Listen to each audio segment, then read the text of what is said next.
Hello friends, today we are discuss chapter 10 class 8 का chapter 10 है present continuous tense. Present continuous tense.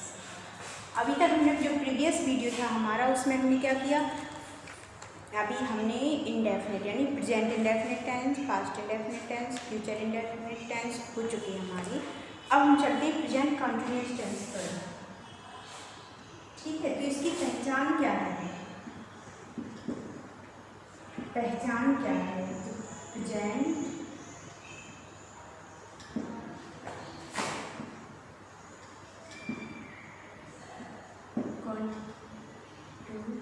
Continuous tense की हिंदी वाक्यों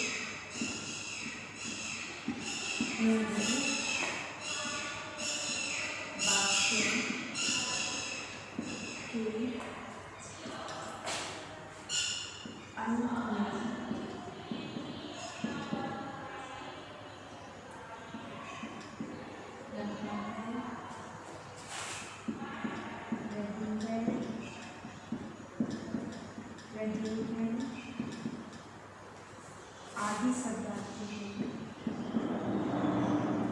आदि शब्द आते हैं और कार्य का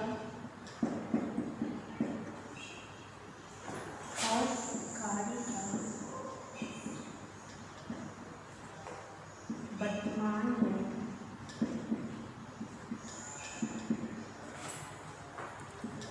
जारी रहने का बोध होता है, लेकिन कार्य समाप्त नहीं होता। ओके, तो प्रेजेंट कंटिन्यूअस टेंस, जो प्रेजेंट कंटिन्यूअस टेंस है कि हिंदी वाक्यों के अंत में क्या पहचान है उनकी? रहा है, रही है, रहे हैं आदि शब्द आते हैं और कार्य का वर्तमान में जारी रहने का बोध होता है कि कार्य चल रहा है लेकिन कार्य समाप्त नहीं होता। ठीक है, प्रेजेंट कंटिन्यूअस में कार्य का जारी रहना तो लागू चलता है, क्या है, जारी रहने का तो ज्ञात होता है, का बोध होता है, लेकिन कार्य समाप्त होने का कोई बोध नहीं होता है, कोई ज्ञात नहीं होता कि कार्य समाप्त नहीं हुआ। ठीक है, अब रूल है,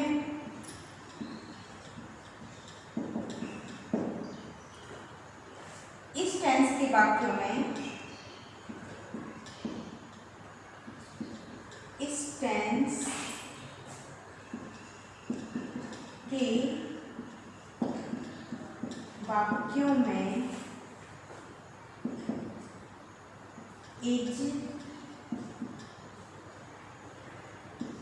एम, आर के साथ वर्ब के प्रेजेंट पार्टिसिपल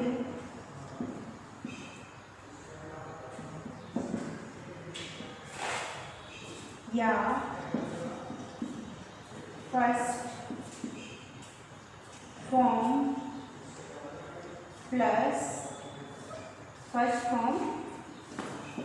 प्लस आईएनजी का प्रयोग किया जाता है।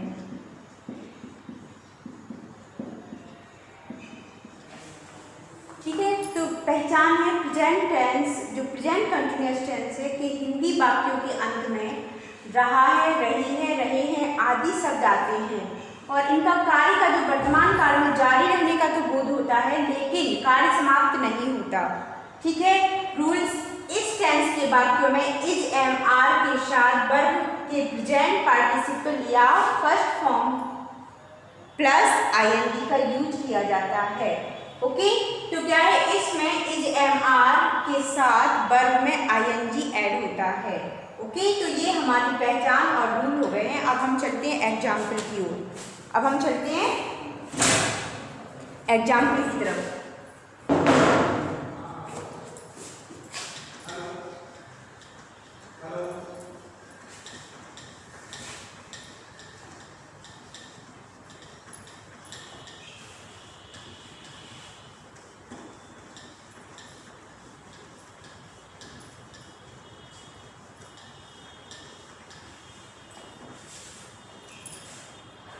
ठीक है, अब चलते हैं हम फर्स्ट एफर्मेटिव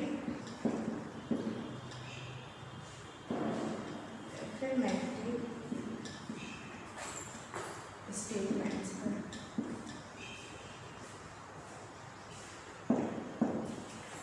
ठीक है, यानी सकारात्मक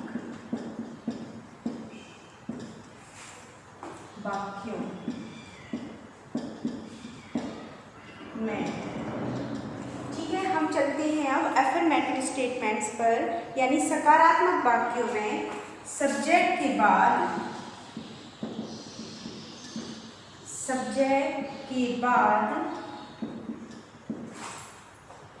इज एम आर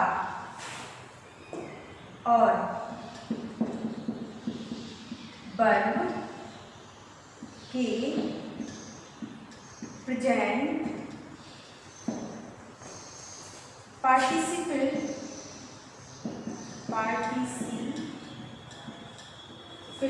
का प्रयोग किया जाता है। ठीक है, तो जो एफर्मेटिव सेंटेंस है, ठीक है, जो प्रेजेंट कंटीन्यूअस टेंस का जो एफर्मेटिव स्टेटमेंट्स है, यानी सकारात्मक वाक्यों में सब्जेक्ट के बाद इज एम आर और वर्ब के प्रेजेंट पार्टिसिपल का प्रयोग किया जाता है। ओके, तो देखते हैं एग्जाम्पल।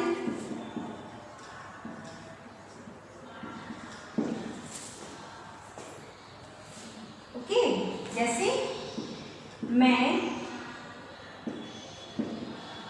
लंदन में रह रहा हूँ। जैसे आई, फिर आई के साथ एम लगेगा। I am living in London. Okay, तो मैं लंदन में रह रहा हूँ। I am living in London. जैसे मैं वास्तव में एक महान किताब पढ़ रहा हूँ।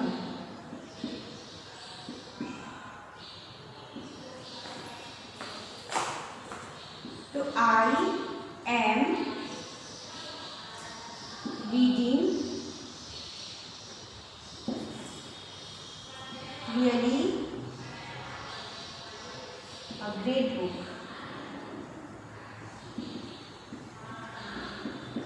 ओके, कि मैं वास्तव में एक महान किताब पढ़ रहा हूँ। तो I am reading really a great book. I am reading really a great book. Okay,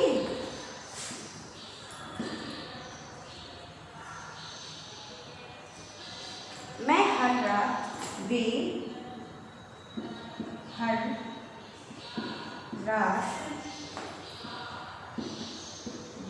तक काम कर रहे हैं। वे हर रात देर तक काम कर रहे हैं। तो दे का they are working late every night.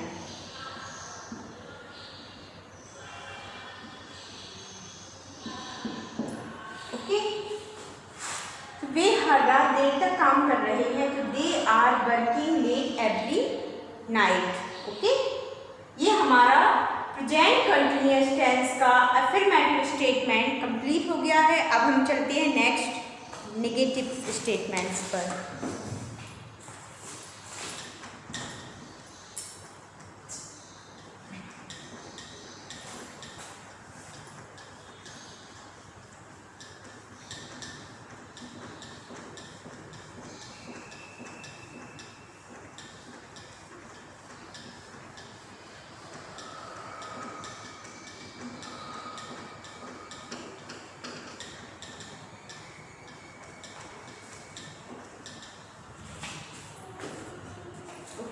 अब चलते हैं हम नेगेटिव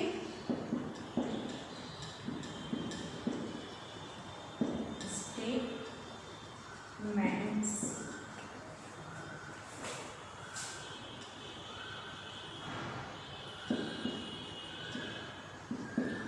नकारात्मक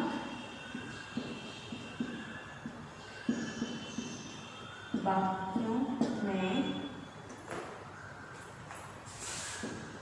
is, am, are के बाद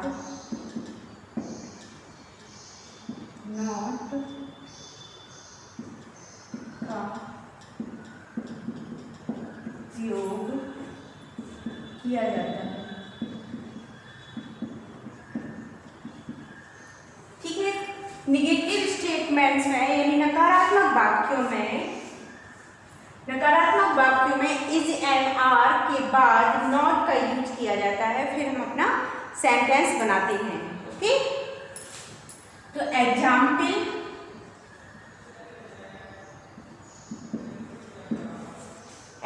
देखते हैं. जैसे नितिन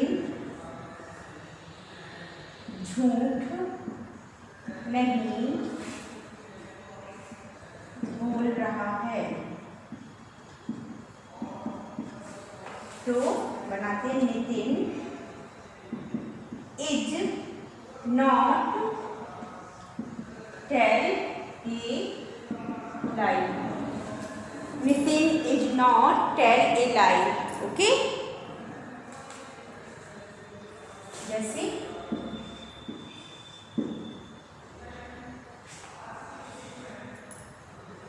मैं उसका सामान नहीं बांध रही हूँ. ओके, तो मैं उसका सामान नहीं बांध रही हूँ. तो आई एम not packing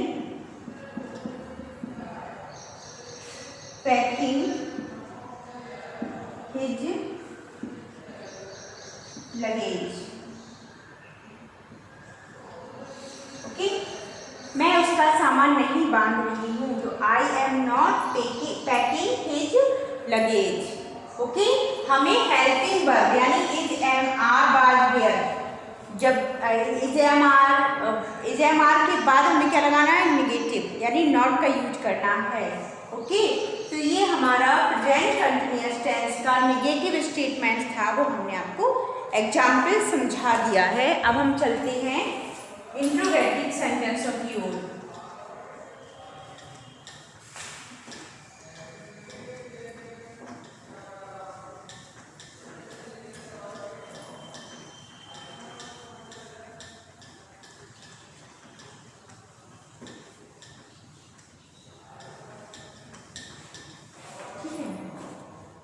अब हम चलते हैं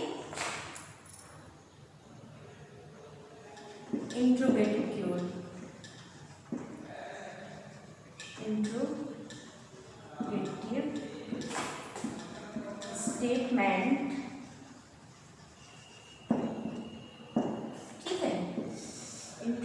स्टेटमेंट्स की ओर। तो यानी प्रश्नवाचक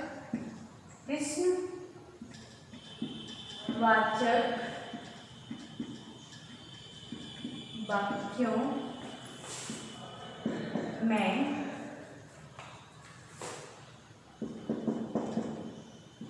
इज एम आर का प्रयोग सब्जेक्ट से पहले किया जाता है, से पहले किया जाता है। ओके, और तो जो इंट्रोगेटिव स्टेटमेंट्स है यानी प्रश्नवाचक वाक्यों में इज एम आर का जो प्रयोग है वो क्या है, सब्जेक्ट से पहले किया जाता है। जो इज एम आर का प्रयोग है वो कब, सब्जेक्ट से पहले किया जाता है। Number 2, when, where, how, who, what, why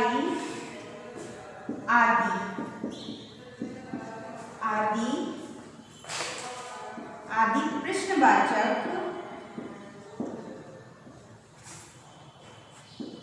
शब्दों का प्रयोग इज एम आर से भी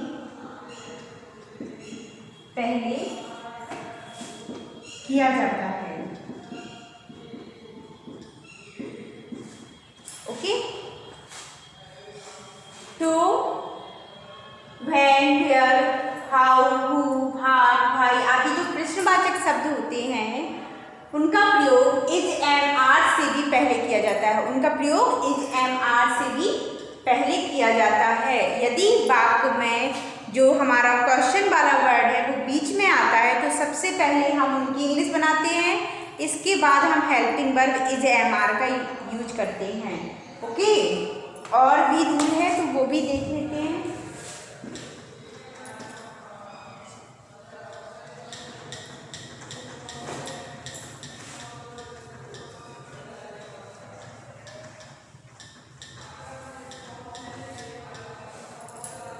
ओके, जैसे नेगेटिव क्वेश्चंस में प्रेजेंट पार्टिसिपल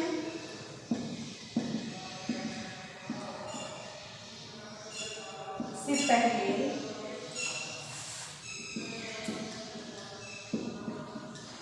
नॉट का प्रयोग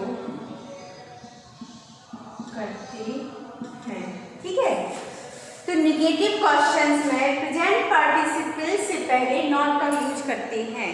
निगेटिव वाले सेंटेंस में इज एम आर के बाद हम नॉट का यूज करते हैं। एग्जाम्पल समझ लेते हैं हम। और वाक्यों के अंत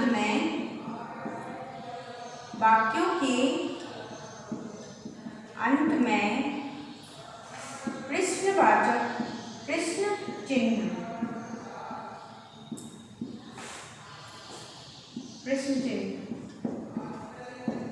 लगाते हैं। ओके, वाक्यों के अंत में प्रश्न चिन्ह लगाया जाता है। अब हम चलते हैं एग्जाम्पल की ओर।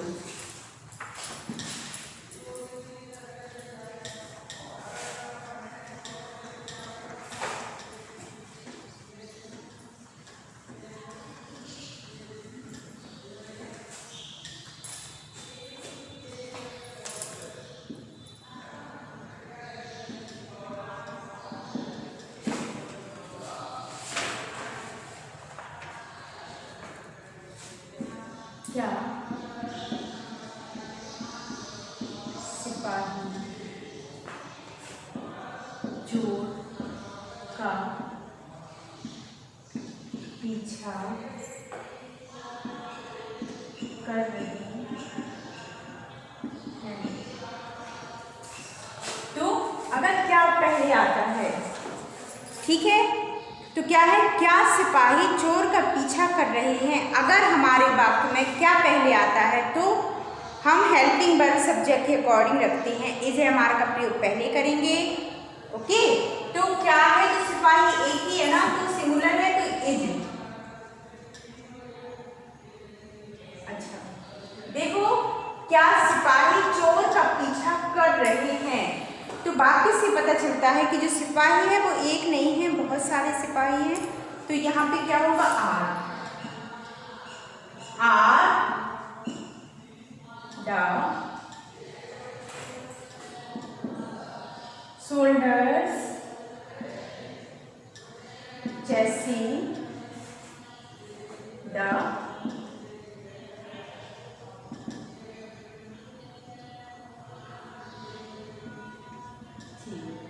ओके, क्या सिपाही चोर का पीछा कर रहे हैं, तो are the soldiers chasing the thief। Okay, तो इस तरह से क्या हुआ, हमारा जो स्टार्टिंग से जो क्या आने का है वो हमने समझ लिया है कि वाक्य में यदि क्या पहले आता है तो हम हेल्पिंग वर्ब पहले रखेंगे। ओके, अब जैसे चिड़िया कहाँ चहचहा रही है, तो कहाँ पहले है ना, तो कहाँ, अगर हमारे वाक्य में क्वेश्चन वर्ड पहले आता है तो सबसे पहले हम उनकी इंग्लिश बनाते हैं। क्वेश्चन वर्ड पहले आता है तो हम क्या करते हैं, उनकी इंग्लिश को पहले बनाते हैं। ठीक है, तो वेयर, बहुत सारी चिड़िया हैं, are the birds chirping, chirping, ठीक है। क्या तारे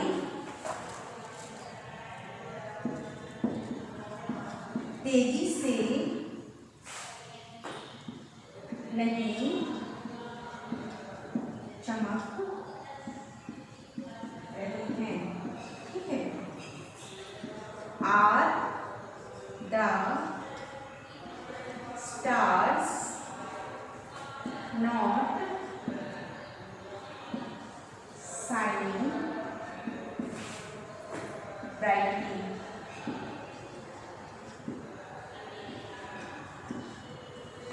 ठीक है। हमें उसके अकॉर्डिंग सब्जेक्ट के अकॉर्डिंग हेल्पिंग वर्ब रखनी है। इसके बाद सब्जेक्ट नॉट, फिर आपका ऑब्जेक्ट रहेगा।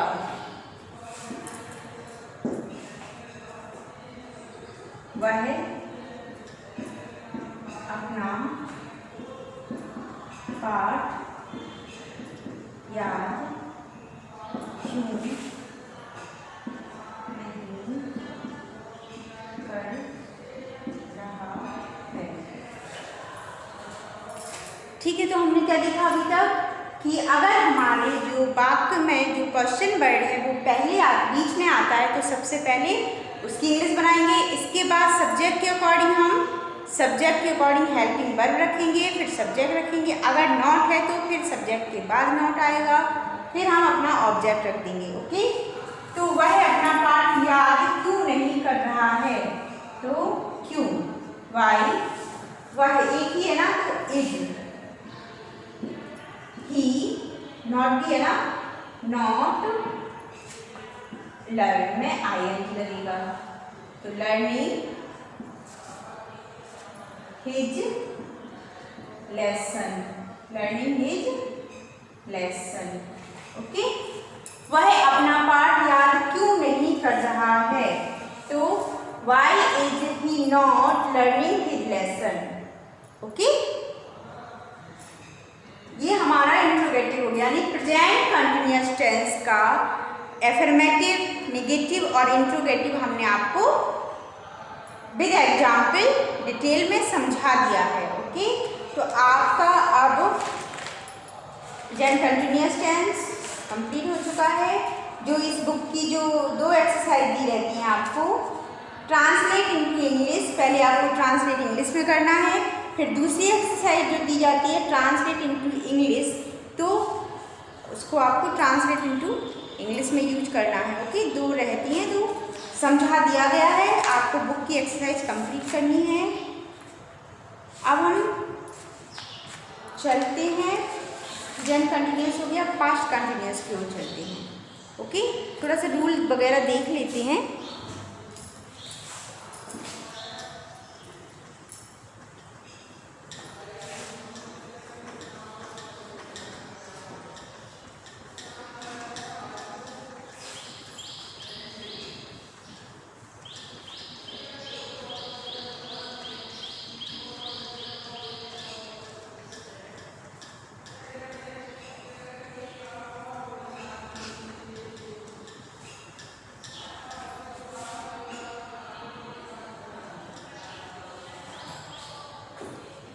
देखेंगे चैप्टर 11 पास्ट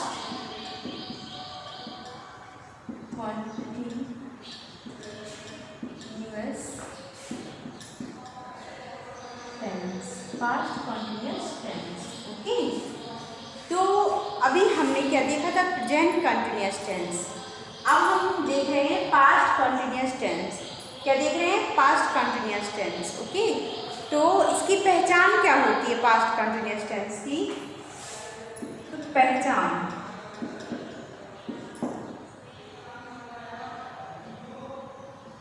पास्ट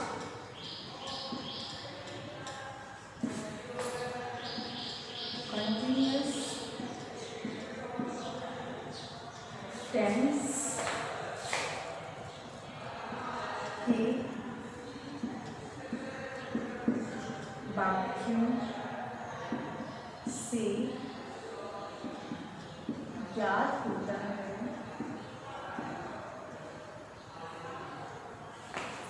कि काल,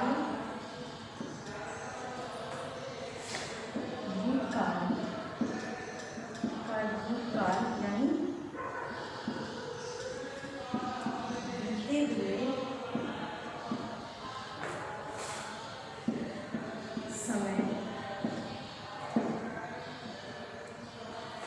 बीते हुए समय में जारी या और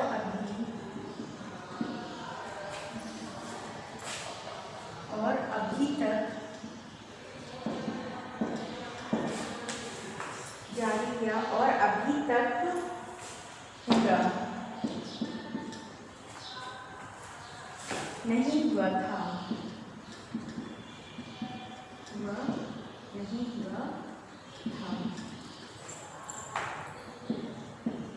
इसके वाक्यों के अंत में तैयार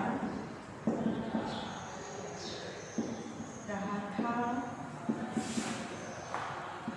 रही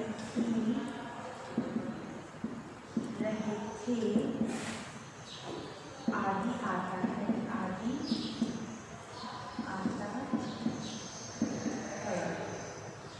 किंतु कार्य के जारी नहीं थी, किंतु कार्य की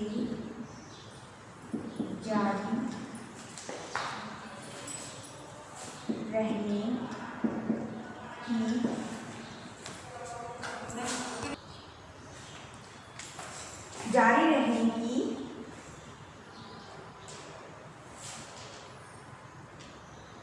अवधि नहीं दी जाती है, कि अवधि नहीं दी क्या है कि जो पास्ट कॉन्टिन्यूअस टेंस है कि वाक्यों से ज्ञात होता है कि कार्य भूतकाल में बीते हुए समय में जारी है या अभी तक पूरा नहीं हुआ था। इसके वाक्यों के अंत में प्रायः रहा था, रहे थे आदि।